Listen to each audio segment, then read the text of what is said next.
be with everybody together. We're learning Tanya today, and we're about to go into. I'm taking this really slowly because I want to make sure that we can internalize and reflect and experience the depth of Tanya. Where we're up to right now, we're approximately page 36 in the practical Tanya. No, actually, we're page 38 to be more precise. Page 38. No, we voted that down. So what's happening, friends, is that we're introduced now to the doctrine of two souls. It's a major, major, major revelation. What effectively the Alter Rebbe is telling us in Tanya, now this is not just something which the Alter Rebbe invents. It's very important you understand this, that everything in Tanya is sourced in the written Torah. Everything in Tanya is sourced in the written Torah. It's not something that we just discovered, 150, 200 years ago. This was published in 1795, I think, right? Wasn't that until then, this was not true, and then it became true somehow. This is something that was a Kabbalistic secret that became known to the masses through the teachings and the revelation of Chassidus. We're learning this course, Book Smart, right now, where we're showing the whole Torah is like an onion, where the core is the written Torah, and then there's layers of understanding which reveal in more simplistic terms the wisdom that's condensed within the core, right? And it's just a matter of, it takes people in the latter generations that can just clarify that which was already embedded and hidden in the core. So the idea here is that there's two souls. There's two of you. I have a hard enough time dealing with one of me. And now I'm going to deal with two of me. I mean, this is complicated. And this is a major idea. Folks, this is a major, major concept in self-help, modern psychoanalysis and modern psychoanalysis that will do anything to avoid ourselves. We'll do anything. If you've read books like The Power of Now, Eckhart Tolle, he talks about how fearful we are of facing ourselves. We can't even go there. We'll do anything to anesthetize the pain or to distract our attention. The main thing is just, God forbid, not to face ourselves. If you've heard about these concepts like codependency is a people addiction. It's an addiction to another person, like a substance abuse or some other kind of addiction where you're effectively just anesthetizing pain. Because if you face yourself, it's painful. Now, what the Alter Rebbe is telling us is like, okay, not only do you have to face yourself, there's actually two of you. Okay, now we learned last week. We can't even talk about the second one of us yet. That's chapter 2. It's like, it's too much to process for right now. We're not even talking about the second soul. All I can tell you about that, I'll give you a quick spoiler alert. The second soul is not of this world. The second soul, people get confused. It says here in Tanya that the second soul is a uniquely Jewish soul. Uniquely Jewish soul. And we're going to talk about this at the end of chapter 1. It's going to take us some time to develop this idea. But this, when we say it's a uniquely Jewish soul, that doesn't mean that the Gentiles are bad. It's like an out of this world infusion into us. That's what it means. It means Gentiles are normal. And Jews are abnormal. That's what it means. So it's not like they're worse than us. Do you know what I mean? It means that they're good. Gentiles are good people. They're very good people. It's just that the Jew has this like extra accessory, let's call it. It's an accessory. Here you have a Mercedes-Benz. This guy's got something called a Maybach.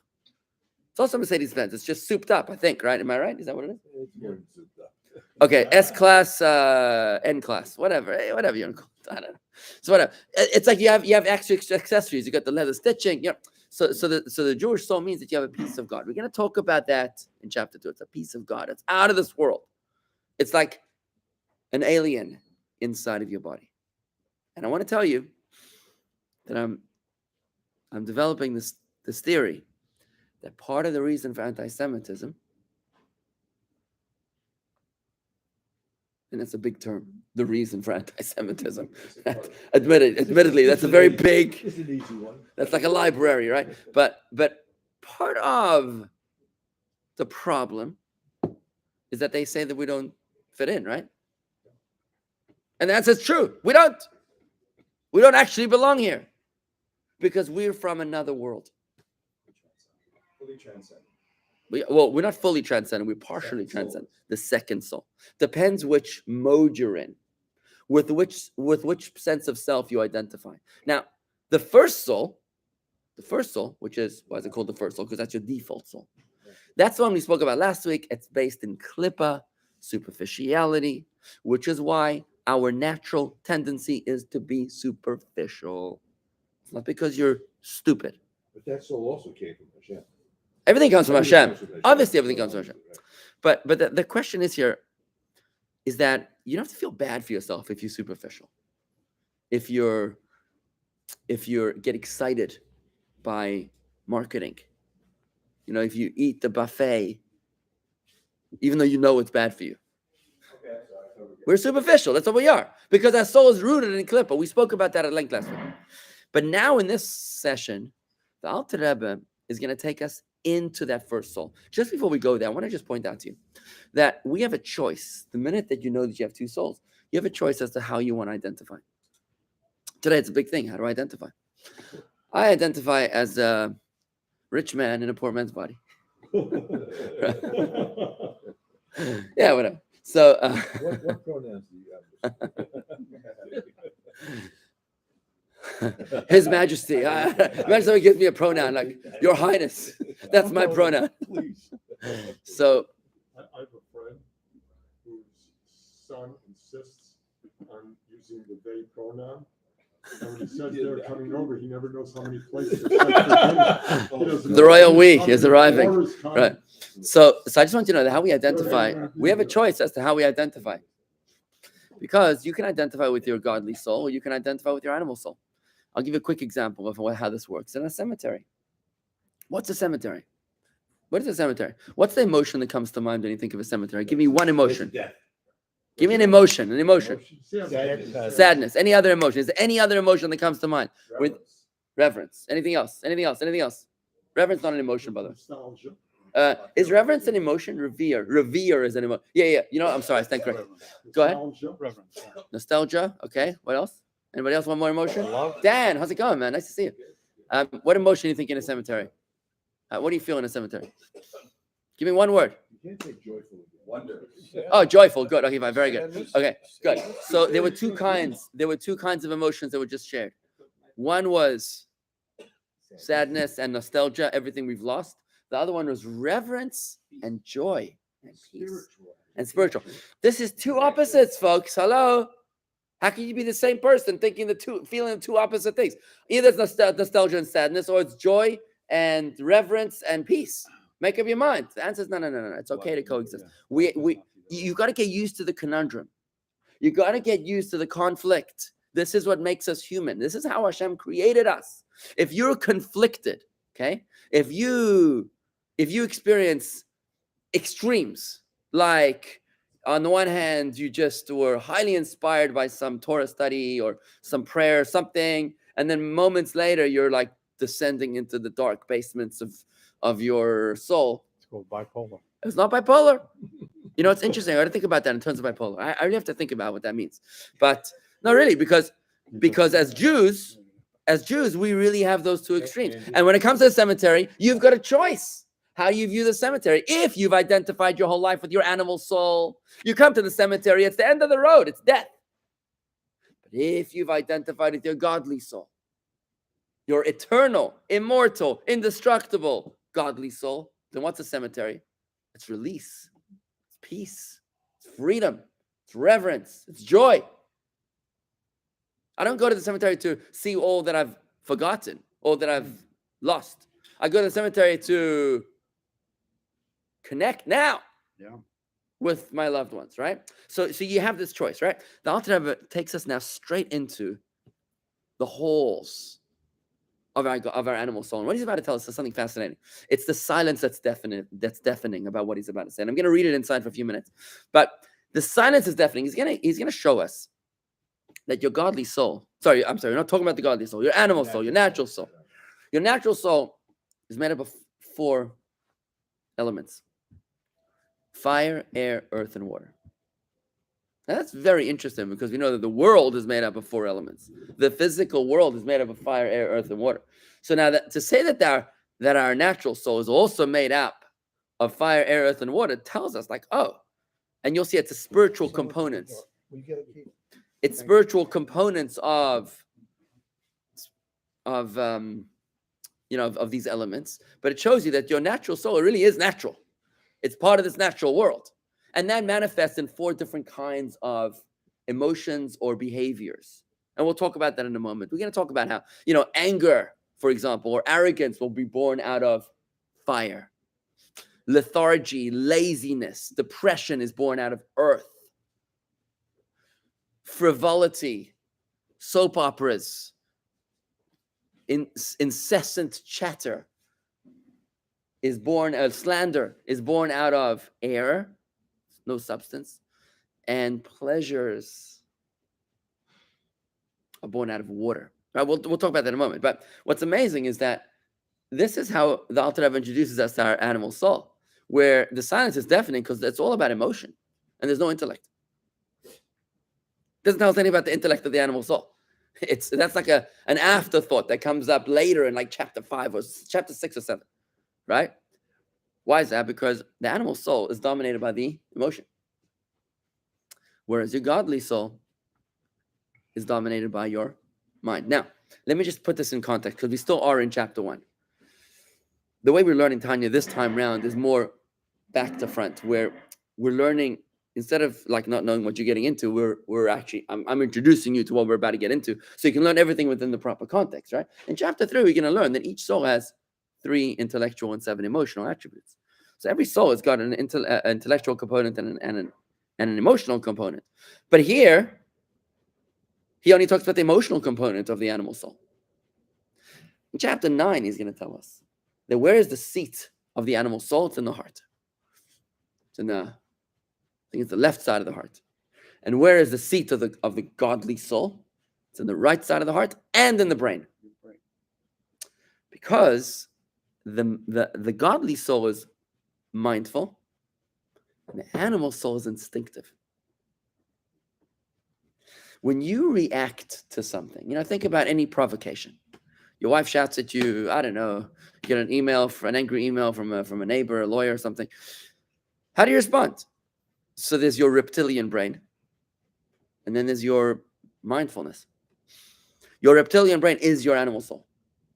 It's that knee-jerk anger, passion, frustration, emotion. That's your animal soul. But to be a mensch is mayach shalit ala lev, mind dominating heart.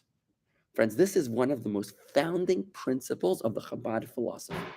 This idea that I'm sharing with you right now, founding principle of the Chabad philosophy. What does Chabad even mean? Remember, Chabad means Chachma Bina Das, which is intellect. We don't say Chagas, which is Chesed Gevurah Tiferes, or Nehim Netzach Yesod Malchus.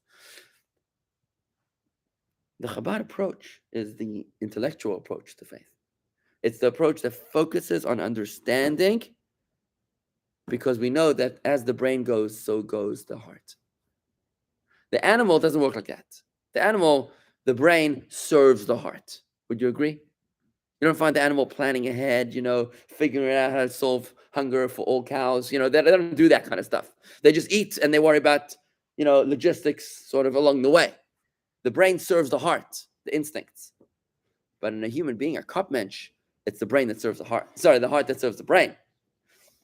And we live our lives this way. It's actually manifested in the physical structure of our body. An animal we say is horizontal, and a human being is vertical, right? The animal is horizontal. Where what? The brain is actually lower than the heart, right? What happens to a cow or a donkey or a horse? His head is down. He's eating half the time, most of the time, right? The head is below the heart. But in a human being, it's vertical because the head is above the heart. That's not happenstance. That is manifesting the deeper truth which is at play, right? Just one thing I want to say is that it's not easy to be mindful. You agree with that, Keith? It's not easy to be mindful. You got to catch yourself. They call it a knee-jerk reaction for a reason. It's your instinct. And then if you're your wife or somebody says something, you get all bent out of shape. But then you got to catch yourself. And that's the transition between souls. We're always distracted. You what? We're always distracted. Okay, so the question is if you can experience pockets of consciousness amidst the chaos. That's the big question, right? It's that moment when you catch yourself and you actually you say, you know what? I'm not going to be aggressive. I'm not going to react. I'm choosing to reflect and to meditate. And then I will determine my Response or your- not even a response. I am proactive. I am not a response to you. I am a self-contained human being. I decide how I behave, not merely the response of all that happens around me, right? So this is the transition between souls. Let's take a look into the Tanya. Let's learn a little bit about this soul, which is so primarily emotional. So in the middle of page 38, bottom of page 38.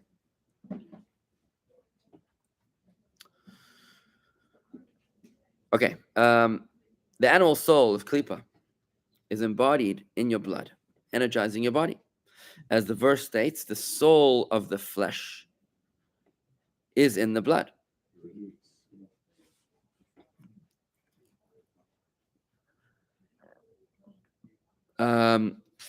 Okay, now it's hard to use this Tanya, but I'm going to try to figure it out. I don't think it makes sense for us to read the stuff in between, does it?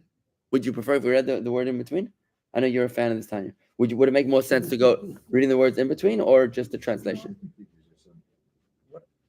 However you want to do it. It doesn't really matter. Fine. So, all right, fine. Let's try. Okay, fine. So, bottom of 38. The Tanya emphasizes that the evil and selfish inclinations of your animal soul are embodied within you. These desires do not arise from an external metaphysical force or a demon that incites you whispering in your ear. Your carnal passions are very much part of you. Later on, this will represent another important element of the Tanya's validation of your struggles. Very validating, because what the Tanya is going to say in chapter 31 is that don't feel bad that you act like a behemoth. You know what a behemoth is? A beast. Don't feel bad that you behave like an animal sometimes. So Hashem created you. God created you this way. It's all right. It's just because of your conceit that you feel it's unbecoming of me.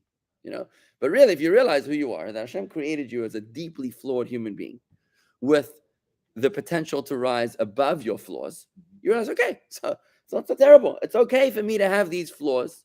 If I've made mistakes in my life, it's all right. An error only becomes a mistake if you fail to learn its lessons. So just don't do it again. Become mindful. Open your mind. Move forward, right?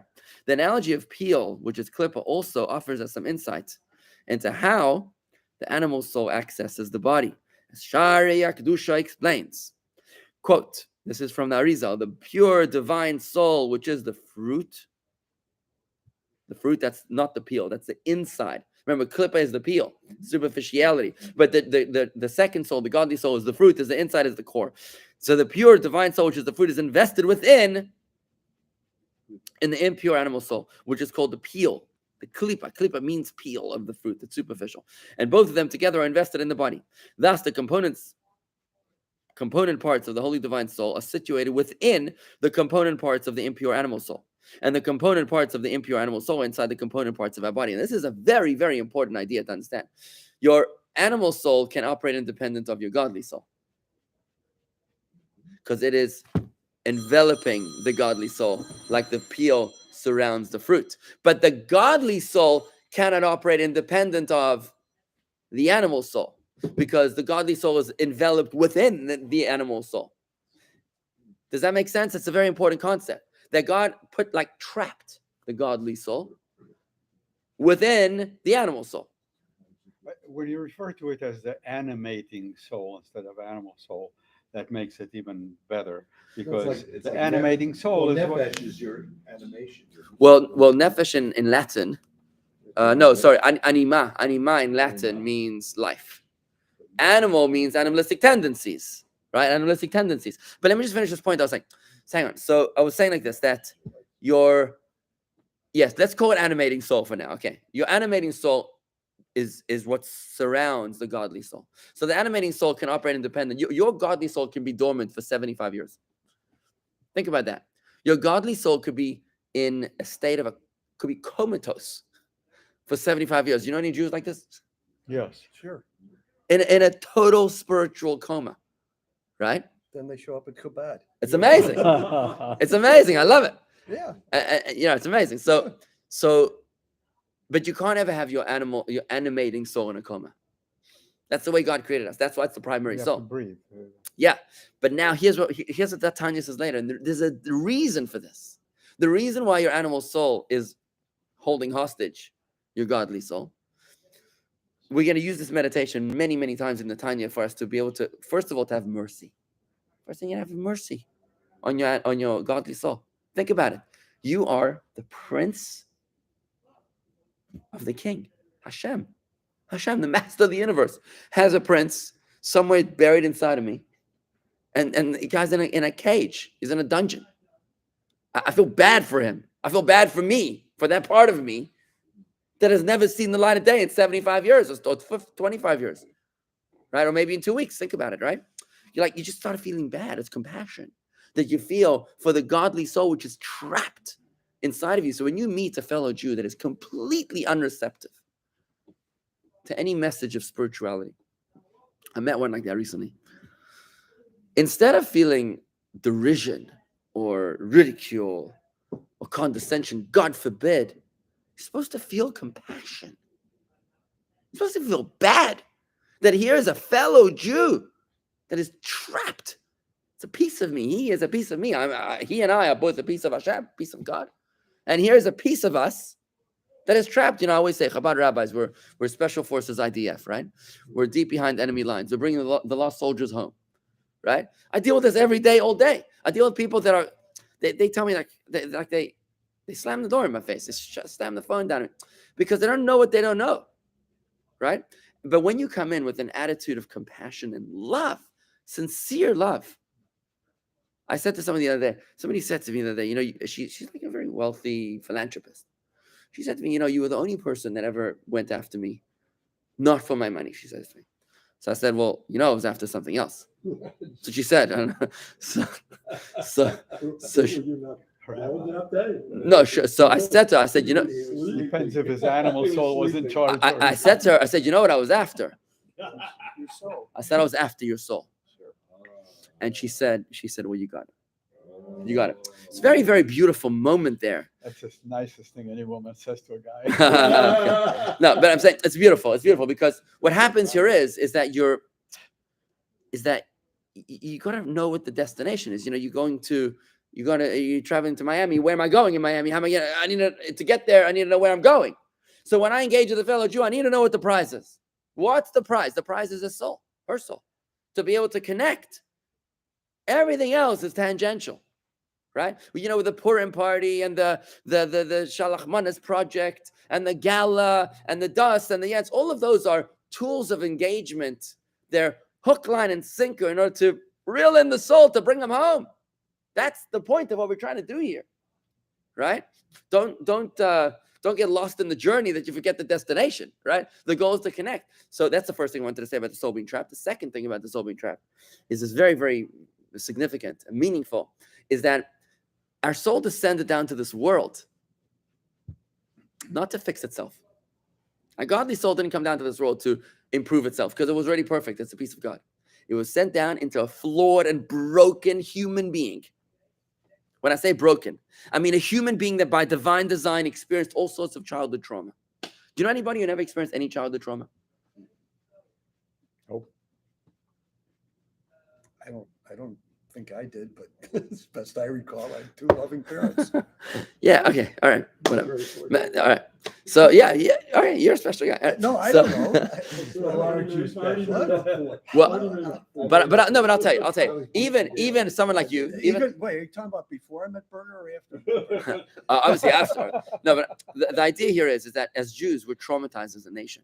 Think about it. We've been victimized, we've been abused, we've been persecuted for thousands of years. And we wonder, why are God doing this? Why? I meet a fellow Jew that's non-receptive. I'm validating his feelings. I feel like, yeah, I also wouldn't believe in God if I went through 2,000 years of torture. You know, I mean, I did, but I happened to be, born into more conducive circumstances. But someone like that, who had like an abusive father, an absent mother, all sorts of problems that people have. Like seriously, it's just a little trigger can set the fire off, right? So this is all by divine design. God sends us into imperfect situations. We choose our parents. You know that? You know the soul before it comes down into this world, it chooses which parents you want to be born into. Really? Oh, That's what the Kabbalah tells us. You choose. Well, your soul, sir, knew what your mission was on this earth, and it said, "I'll take those two." Right? Can you imagine? You chose your parents. You chose those parents, not because you didn't know, not because you didn't know. You had the full report. that's because You had the full report. You knew is what the was soul. coming. Your soul knew what was coming because your soul knew what its purpose is. Our purpose is to descend to an imperfect world in order to improve it. We weren't placed in this world in order to relax on the beach, be carefree, worry-free. There's no such thing as worry-free.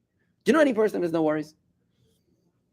They're in that cemetery. Oh, okay. They have worries there too. Don't worry about it. There's issues there too. There's politics in the cemetery.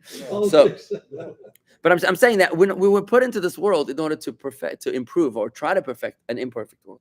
We were not placed into a perfect world because that would have been, God would be out of business by now. You've If the already goal was fast to forwarded. be into a perfect world. The goal is that our godly soul should be trapped inside of the animal soul, so that every single mitzvah you do should take effort, should take sweat. It should be hard. So every time that you do that, you do a good deed or a mitzvah, Torah, something, you're actually refining. You're refining, you're improving, you're sublimating, you're sanctifying the horse, which is the animal, the animating soul, right? Okay. Can I ask a quick Yes, sir, question? please. So the Alter Rebbe developed all these theories and this philosophy. There's all kinds of citations to Torah and to Always. and to all these other Rebbes beforehand. Yeah. But he's the one who sort of crystallizes. Yes. Right. Crystal. Right. So not inventing, This comes from the Zohar. but extracting. Right. He extracted all this. And The way I look at it How- is that, for example, when I teach, when I write, I'm not inventing stuff. Really, I would hate to inflict upon you the teachings of Dovid Vigler. Yeah. Really, I would hate to do that. We're putting together stuff that is a combination. I compilation. see myself as an archaeologist. That's my role. I have to go deep into the trenches, find some pearls, and say, "Here, look what I found." And that's what Alter Rebbe is doing. That's what the Alter Rebbe did. But you need real talent to be able to discern and to apply and to explain and to make it exciting. You know what I mean? Yeah, Yeah. and he said, like you said, the end goal in known up in the beginning. Like you didn't catch yourself for a minute now when you said that you chose your parents. You've already fast forwarded to where we all accept the fact that when you say any one of us, we all understand that what we mean is the soul. The you is the soul with a destiny. That's why you chose your parents. Yeah. You assume that it's all understood and internalized by all of us. Right. Okay. Fair enough. So knowing the end goal is then the buildup of all this. Okay. Do we have time to read a little bit just to cover some ground? Just let's cover a little ground, so that way we could say that we're moving forward, right? Otherwise, we get stuck in the same page for the next. 38. Okay, page 39, middle of 39. So only the animal soul has direct access to your body as a whole. Only your animal soul has direct access to your body as a whole. It alone is in the blood. As we shall see, chapter 9, the divine soul's influence is limited to the emotions of the heart and thoughts of the brain. But the blood, that's animal soul. From the animal soul, which is invested directly into the body, all the bodily temperaments arise. This is a reference to the classical model of 4 temperaments. In this system, various natural temperaments or humors of the personality are understood to arise from the body itself rather than from the mind. The 4 temperaments are choleric, phlegmatic, sanguine, and melancholic. Closely parallel the classical subdivision of matter into 4 elemental forms: fire, water, air, and earth. I've seen someone explain it as liquid, gas, and Solid, liquid, gas, and energy. I've seen that explained. Solid, liquid, gas, and energy as well. In the Kabbalah, this idea is developed further, and the four elements are depicted not only in physical but also in spiritual phenomena. Like the world is made up of four elements, so to our spiritual souls as well. Just as the body is composed of four physical elements: fire, air, earth, and water. The soul is understood to be composed of four spiritual elements: fire, air, earth, and water. Following these classical models, the Tanya and I explained that the four temperaments of the body actually flow from four spiritual elements present in the animal soul. The negative temperaments stem from the negative side of the animal soul's four spiritual elements. Like I said before, they're going to be, anger and arrogance are from fire, right? According to the Kabbalah, each of these four elements, both in their physical and spiritual forms, has a good and an evil side. As Rabbi Vigler explains, you shall know that Adam's sin, eating from the tree of knowledge of good and evil, resulted in both his soul and body likewise becoming a mixture of good and evil. And this caused the mixing to occur in the physical and spiritual worlds. Now there is nothing which does not contain both good and evil. This is a huge topic, this tree of knowledge thing, that what Adam and Eve did when they ate the tree of knowledge in the Garden of Eden is that they brought about a mixture of good and evil in this world, that there's no such thing as good without evil, no such thing as evil without good. I'm not going to get into that. It's a huge, huge topic about what actually was going on in the Garden of Eden. But suffice it to say that even fire, air, earth, and water have good side and bad side. The bad side manifests in the animalistic, self-centered aspirations or manifestations of our animal soul. And the good side manifests in the God-centered or purpose-oriented manifestations of our godly soul. Okay, I'm thinking of stopping right here, and we'll save it for next week. All right? Phew. Okay, guys. Even though we did pretty well on the YouTube today. Okay. How many people? 15. What? I want to order. If anybody wants to order the book, here it is. It's Practical Tanya by Chaim Miller, available from Kol Menachem Publishers. If you want to take a look, it's right in front of you. Take a picture. I think it's on Amazon. What? Oh, I think they're available here. She might be here. Yeah. There's other books you have here waiting for you. Yes. I'll call her. If you have her number, you can call her. Is she around? I mean, She might be here. I don't know. okay, if not, I'll How many people were on YouTube? We had 15. It's amazing. When we learn Tanya, we have with large, sustained audience. Corey, Garrett, everybody. It's great to see everybody here. I just wonder if I've got to think about reading the text inside, because I thrive more on extemporaneous. So I got to figure out how to interpolate. I wonder if the way I think I should do it is have you read in between classes that part, because it kind of like lowers my energy level when I read. Yeah. And I think what I'll do is I'm going to do more the boldface. I'm going to encourage you to read the in-between passages in between classes, because for me to read it is like, it just lowers my energy. I appreciate the explanation. Yeah, the more than explanation's because good. I get lost in the reading. It's too. But when you actually explain things, it's if we can use the term. I met a guy yesterday. I was in the oil. Met a guy comes over there random. I'm there and I'm trying to, get into the mind, into the zone. Guy comes over to me like random. And he asked me a question on chapter 1 in Tanya. I don't know this guy. Yeah, people there. Tanya's I said, where's this? at the Ohel, the Rebbe's Ohel yesterday in New York. So he asked me a question. He points out, he's like, what is Musar? Right? What is Musar? So I gave him, the 1 minute answer. And then I said, listen, if you want to understand Tanya, I said, take this link. I sent a link to all my Tanya classes. I said, watch the Tanya. If you have any questions, send me an email. Do you have business cards? Yeah. It is. It's there. It's on the business card. So I said, so the guy was like, amazing. So he's gonna study and whatever. He'll email me. He already emailed me.